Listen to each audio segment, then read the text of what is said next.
किसी ने मोहन भागवत को भी बोलने से रोका तो मैं मोहन भागवत के साथ खड़ा हो जाऊंगा, क्योंकि बाबा साहब का संविधान सबको बोलने का हक है।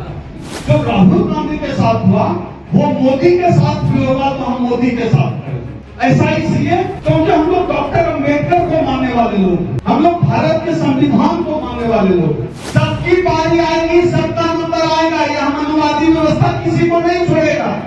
33 करोड़ देवी देवता मिलकर एक चपरासी भी बनाया क्या? आपके शरीर में कपड़ा कहां से आ जाता कि 33 करोड़ देवी देवता, भोला बाबा, दुर्गा काली, ये आपके शरीर में कपड़ा लाया है, अच्छा खाना लाया, बाबा साहब का संविधान लाया है। बाबा साहब का संविधान नहीं होता ना, पत्ता लपेट के हुए लेकर रहे होते, अभी भी खटिया पे बैठने का हक नहीं होता। अगर आरक्षण नहीं होता ना, अभी वो ये शरीर पर है ना कपड़ा, थाली में चिकन चावल जो खाते हैं, कुछ नहीं होता, या आपको सम्मान नहीं होता।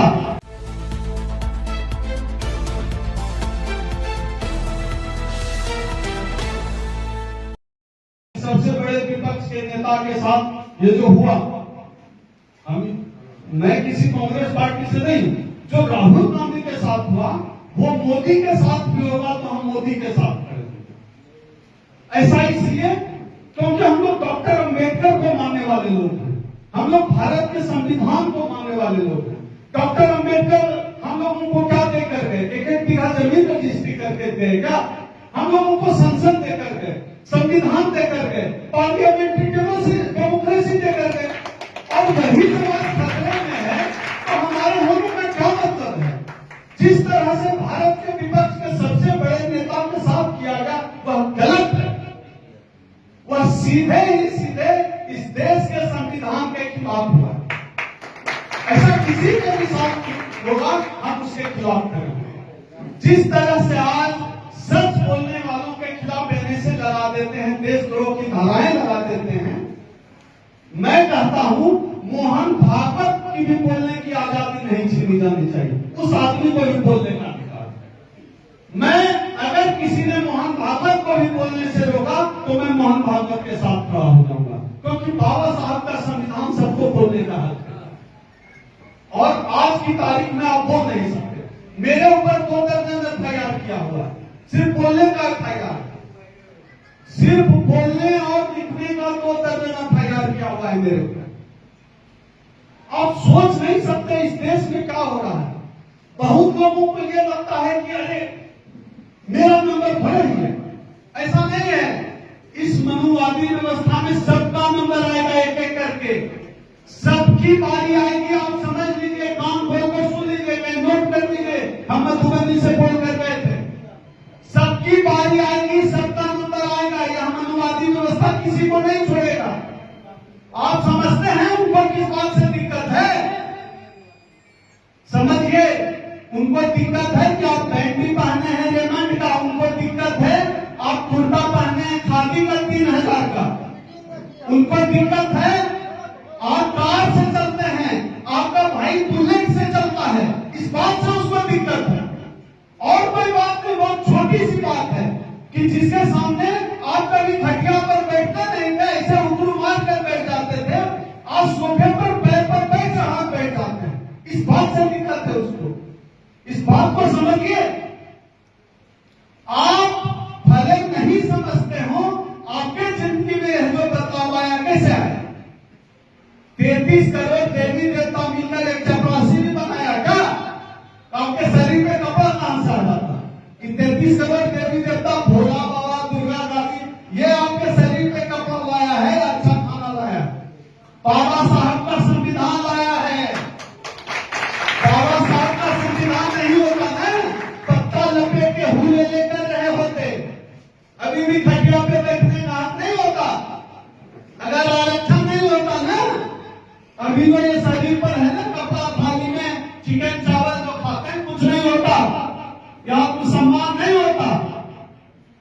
ये बात हमारा समाज भले नहीं समझता हो, लेकिन वे लोग समझता है जिनको आपके खटिया पे बैठने से दिक्कत है। उनको पता है आपके जिंदगी में यह बदलाव संविधान की वजह से आया, आरक्षण की वजह से आया, तो उन्होंने क्या किया? संविधान संविधान को कमजोर करना शुरू कर दिया। बड़ा दिलचस्प है, हमारा जो अभी प्रधानमंत्री बना हुआ है, उस आदमी ने जिस दिन जाकर संसद में माथा टेका, सब लोग फोटो देखे थे क्या? संसद भवन ही दूसरा बन रहा है, संविधान के हर पेज की धज्जी उतरेगी। उस आदमी ने कहा बहुत हुई बेरोजगारी की मार, अब की बार फलाना की सरकार। पिछले 47-48 साल में देश इतना बेरोजगार नहीं था जितना इनके राज में हो गया 9 बरस में। उन्होंने कहा बहुत हुआ किसानों पर मार, अब की बार फलाना ढिमका की सरकार। किसान 3-7 सड़क पे बैठ गए, बदतर हालत कर दी किसानों की। जब उन्होंने कह दिया कि किसी दलित भाई के साथ अत्याचार होगा, पहले मेरे ऊपर जो है क्या फिल्मी डायलॉग बोलते हैं, सीने पे चढ़ना होगा, मेरा गला काटना होगा, ऐसा कुछ बोलते रहते हैं हमारे प्रधानमंत्री, तो फिल्मी आदमी है। तो मुझे लग गया कि अब इस देश में दलितों की दुर्गति होने वाली है। वो आदमी जिसके बारे में कह दे, आप समझ लीजिए उसका मन का धारा। कोई चीता लेकर आए थे, सुनते कोई चीता भी मर गया उसमें से। जिसको छू दे उसकी बर्बादी तय है। तो दलितों के बारे में कहा तो हमारा रोहित वेमुला हो गया, हमारे भाई रोहित वेमुला को आत्महत्या करनी पड़ी। जेएनयू ने हमारे भाई मुथु कृष्णा को आत्महत्या करनी पड़ी। हाथरस में हमारी बहन के साथ गैंगरेप हुआ, बलात्कार हुआ। दिल्ली कैंट में मनीषा वाल्मीकि हमारी बहन के साथ बलात्कार और हत्या हुई। और पूरे देश में जिस दिन से मोदी जी ने कहा कि दलितों पर अत्याचार बर्दाश्त नहीं करेंगे, उस दिन से देश में दलितों पर अत्याचार की घटनाएं बढ़ गई। बहुत लोग अपने ही लोग कहेंगे दलित दलित मत करो, छोटा जात। भाई आपके कहने से कुछ नहीं होता है। जातिवाद ने अपना रूप बदल लिया है।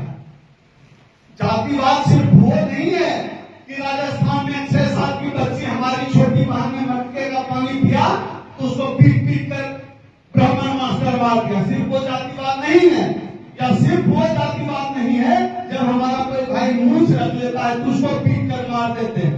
सिर्फ वो जातिवाद नहीं है, या सिर्फ वो जातिवाद नहीं है जब हमारा कोई भाई घोड़ी पे चढ़ के शादी करने जाता है तो उसको पीट पीट कर मार देते हैं।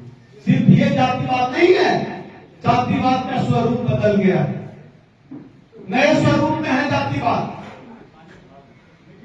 आप बताइए यहाँ मधुबनी से आप कितने शेड्यूल कास्ट को जानते हैं जो पीएचडी किया? बताइए कितने को जानते हैं? आबादी के हिसाब से है संतोष है, 1 होगा, 2 होगा, 3 होगा, 5 होगा, 11 से 15। और ब्राह्मणों में जोड़ लीजिए, आप देख लीजिए, 1500 से ऊपर होगा। ये है जातिवाद। इस खेल को समझिए, ये है जातिवाद कि आप भी अपने बच्चे को मास्टर और सिपाही बनाने के लिए मरे जा रहे हैं, और वो प्लान कर रहा है कि अपने बच्चे को जो है अमेरिका में पढ़ाएंगे, इंग्लैंड में पढ़ाएंगे। वो उनकी प्लानिंग ये है, और हम लोग मरे जा रहे हैं कि मास्टर सिपाही भी लग जाएंगे। आप समझिए खेल क्या है। खेल यहां है, इस खेल को पकड़ना होगा। एक भी शेड्यूल कास्ट वाइस चांसलर, जितने सेंट्रल यूनिवर्सिटी हैं, एक भी शेड्यूल कास्ट वाइस चांसलर नहीं है। एक भी जज आपके जात का नहीं है। 9 बजे टीवी खोल के देखते हैं, कितना एंकर आपके जात का है? जज आपके जात का नहीं है, एंकर आपके जात का नहीं है, वाइस चांसलर आपके जात का नहीं है, और आपको कहा जा रहा है देशभक्त बनो, भारत माता की जय का नारा लगाओ। आपको कहा जा रहा है कि हिंदू हो, धर्म बचाओ। उनको पता है ना, धर्म बचाने एससी ओबीसी का बच्चा जाएगा। आपका बच्चा, हमारा भाई मस्जिद पे लाउड स्पीकर बांधेगा, जाके जय श्री राम का नारा लगाएगा, कांवर उठाएगा, और अमित शाह का बेटा बीसीसीआई का सेक्रेटरी बनेगा।